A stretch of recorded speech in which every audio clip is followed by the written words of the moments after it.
Stade toulousain. L'ancien président René Bouscatel s'apprête à prendre la tête d'un autre club professionnel français. Une équipe de Pro D2 veut sortir d'une crise qui paraissait interminable. Les actionnaires et le président sortant de Dax sont arrivés à un accord.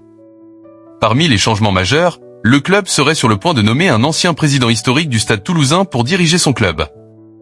Moins d'un an après avoir quitté son dernier poste de direction, il est de retour. René Bouscatel, président du Stade toulousain entre 1992 et 2017 et de la Ligue nationale de rugby entre 2021 et 2025, devrait prendre la présidence du directoire de l'US Dax selon les informations de Midi Olympique. Pro D2, tous les week-ends, on voit des cartons rouges pour moins que ça. L'avis d'Alexis Ballet sur le revers du SU Agen à Dax.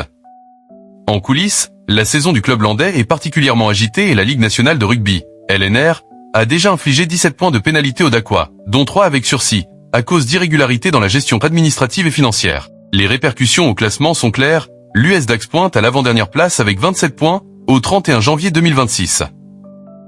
Avec les 14 unités perdues, les Rouges et Blancs seraient 8e de leur championnat.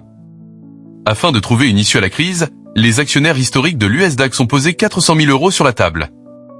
Des garanties nécessaires réclamées par l'autorité de régulation afin de renflouer les réserves du club.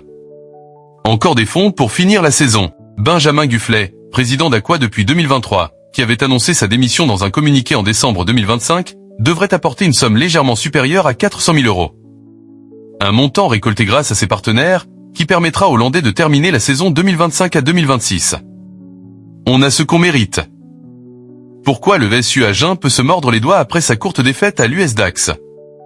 Dans l'accord qui permettra à Dax de rebondir, il est écrit que la direction sera divisée entre un conseil de surveillance et un directoire. C'est donc la présidence de cette dernière entité qui a été proposée à René Bouscatel. Avec lui, un petit comité de 3 ou 4 personnes dont Thomas Medina, président par intérim, devrait faire partie.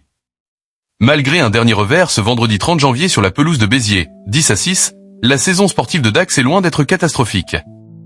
Avec 8 victoires et 9 points de bonus, 3 offensifs, 6 défensifs, en 19 matchs, la différence de points est même positive, plus 33.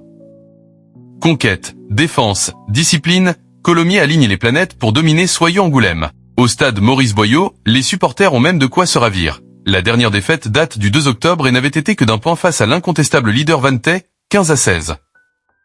Reste à voir si l'US Dax saura également régler ses problèmes extrasportifs avec René Bouscatel aux commandes.